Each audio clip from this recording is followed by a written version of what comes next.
Saludos desde Berlín en el Día del Señor.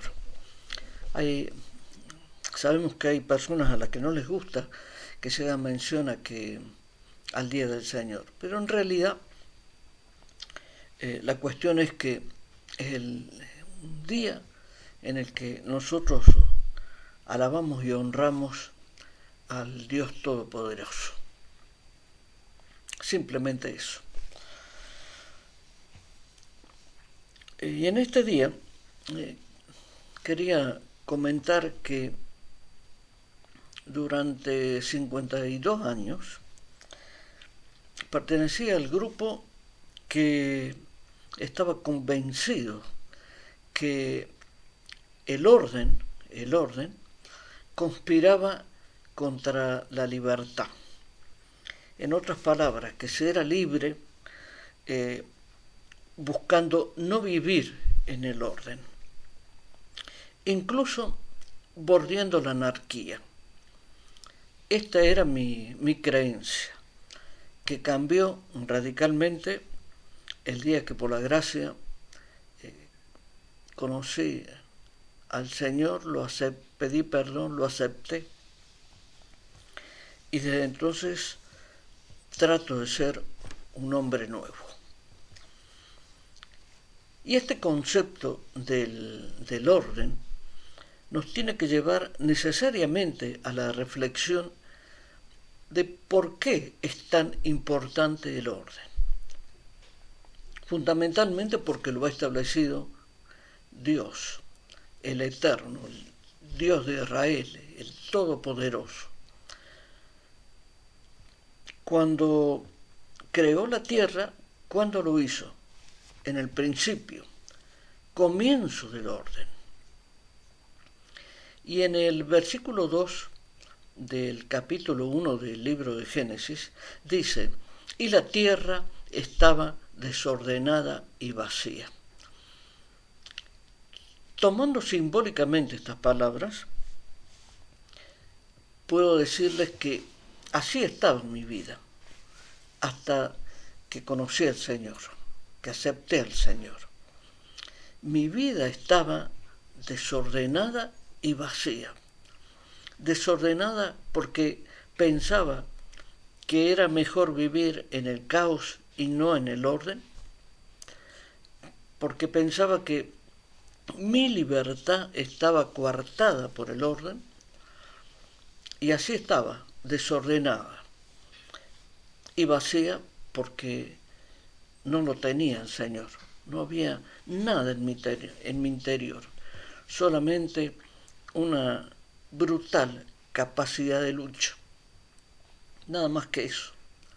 Pero eran mis fuerzas, eran mis capacidades, era simplemente un ser humano que se debatía contra todo y contra todos. Pero cuando uno avanza en la lectura de la palabra de Dios, del mismo modo tiene que avanzar en la experiencia de la relación con el Eterno. Digamos, cuando hemos aceptado al Señor, comienza la obra de Él en nuestra vida. Y en el capítulo 1, versículo 31, podemos leer: y vio Dios todo lo que había hecho, y he aquí que era bueno en gran manera, y fue la tarde y la mañana, el día sexto, y el día séptimo lo consagró para el descanso. Entonces pensemos en esto. Si la obra de Dios, haciendo un símil con la creación, si la obra de Dios comenzó en nuestra vida el primer día, cuando la consumó y vio que era el día sexto, es más o menos como Él va trabajando en nuestra vida hasta que consumará su obra. Y la consumará ¿cuándo? El día que no estemos más, el día que Él nos llame. Entonces sí, se consumará la obra. Pero mientras tanto, cada día de nuestra vida, Él va realizando su obra. Cada día. Y la terminará en ese momento del final de nuestra vida terrenal.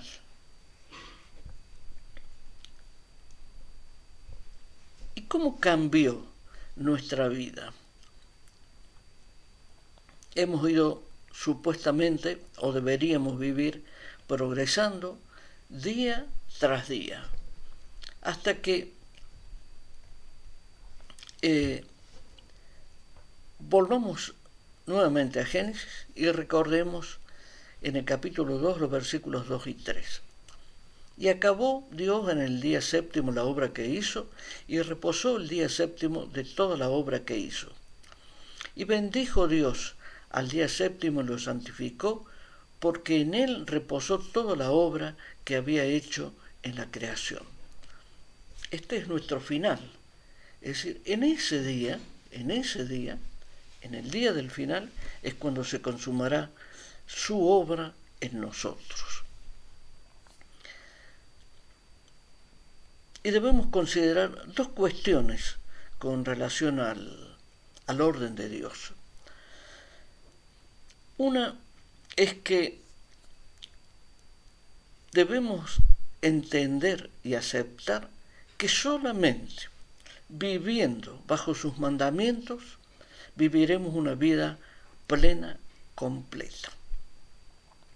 No podemos vivir ni en desorden ni en rebeldía, lo cual significa que tenemos un único camino, el de la obediencia. Y eso es lo que Él nos pide, no nos pide sacrificios, ningún sacrificio, porque el último sacrificio lo hizo su Hijo en la cruz, en la expiación de los pecados de todos nosotros. No hay más sacrificios, solamente Dios nos pide obediencia. Y esto nos debe llevar a la segunda reflexión, a lo que podríamos llamar una segunda conclusión, que no es otra que no caer en la tentación, no caer en la humana vanidad de creernos tan importantes, tan poderosos y de querer ocupar el lugar de Dios. Y esto de querer ocupar el lugar de Dios es tremendamente peligroso, porque entonces sí que estaremos bordeando el abismo de la rebeldía y por tanto saliendo de la cobertura, de la protección que el Señor da a nuestra vida cuando somos obedientes.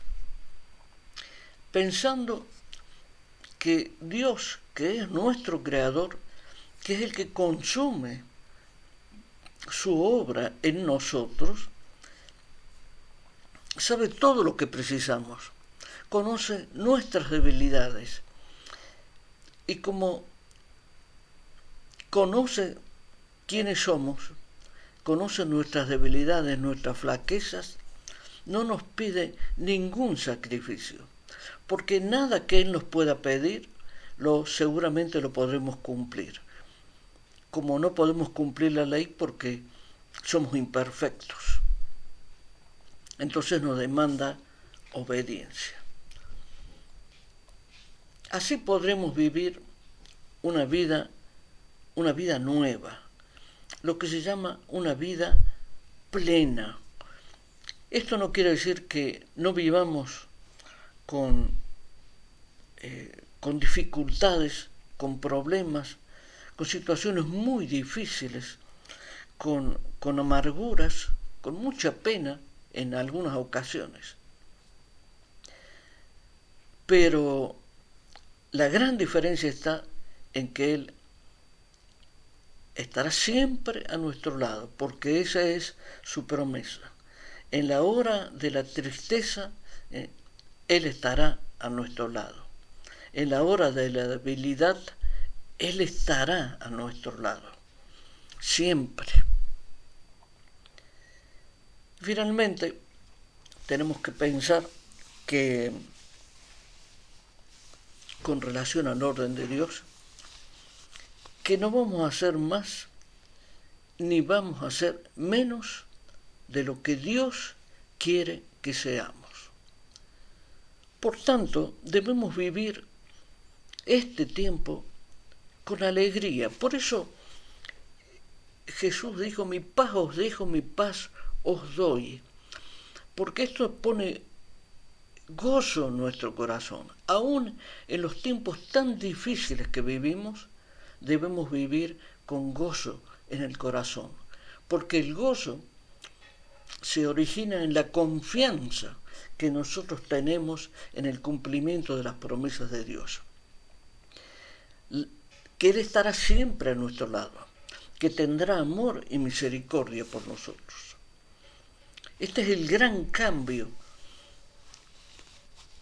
que genera cuando Dios obra, que se genera cuando Dios obra en nuestra vida. Es el gran cambio que podemos vivir con gozo en medio de las dificultades, en algunos casos tremendas, que estamos viviendo. Por eso, dejemos de mirar las circunstancias, elevemos nuestra mirada hacia lo alto y confiemos en el Señor. Seamos obedientes, porque entonces viviremos bajo su cuidado, bajo su protección, porque estamos viviendo según el orden que Él ha establecido. Este es el mensaje: vivir en orden, con orden, porque entonces viviremos con alegría, con gozo en el corazón. Vamos a orar por esto. Padre amado, te damos las gracias por tu palabra, por este llamado de atención que nos haces acerca de cómo debemos de vivir, cómo debemos de ser obedientes para que haya orden, el orden perfecto en nuestra vida, para que no nos dejemos engañar por el mundo, para que las seducciones, las tentaciones no afecten nuestra vida, para que confiemos en ti en cualquier momento, en cualquier circunstancia, en cualquier lugar. Ayúdanos, Señor, a serte fieles. Ten misericordia de nosotros, Padre. Te lo pedimos en el nombre de Jesús. Muchas gracias por este tiempo y nos despedimos con la bendición poderosa de Dios sobre nuestras vidas, sobre nuestros amados, nuestras familias, sobre nuestros enemigos, por los países donde vivimos, pidiendo perdón por los pecados del mundo, que son los nuestros naturalmente. Muchas gracias y hasta la próxima.